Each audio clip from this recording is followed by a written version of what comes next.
Tensions between Pakistan and Afghanistan have once again reached a boiling point. What started as sporadic exchanges along the Durand Line has now turned into something far more dangerous. In mid-October, heavy clashes erupted across multiple border points, from Torkham to Chaman. Pakistani officials say their posts came under unprovoked fire from across the border.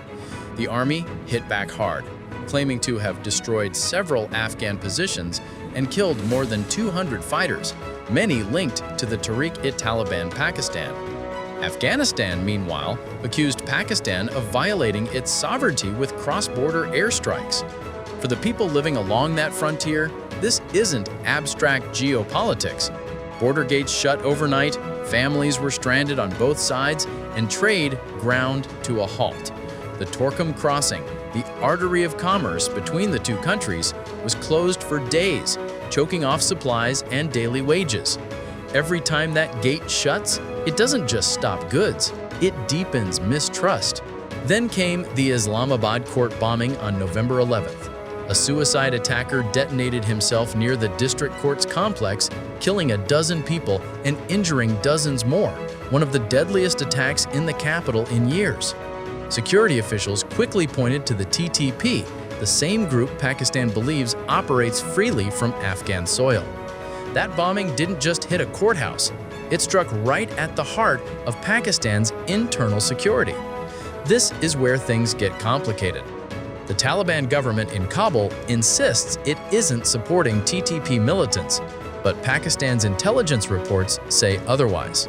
According to Islamabad, Afghan territory has become a sanctuary for groups planning attacks inside Pakistan.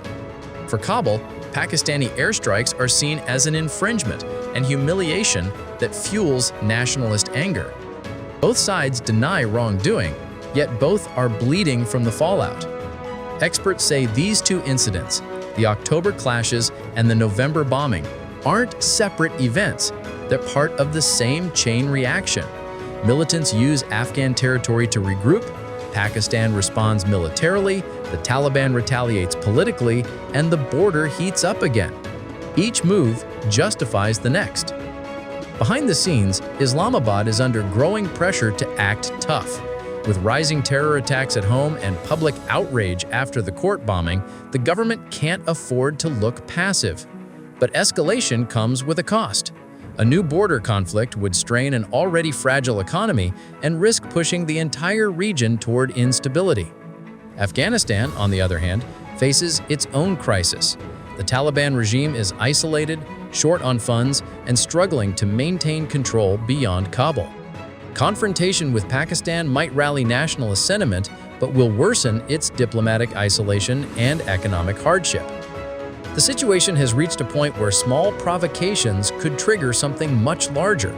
The airstrikes, the border closures, and the Islamabad bombing together mark one of the most volatile moments between these two countries since the Taliban's return to power. In the end, both sides are stuck in a cycle, one driven by suspicion, revenge, and political pressure. Unless there's meaningful coordination on security and intelligence, the violence will keep spilling over. The frontier will stay restless, and both nations will keep paying the price. This isn't about history anymore. It's about now, about whether Pakistan and Afghanistan can pull back before another border fire turns into a regional blaze.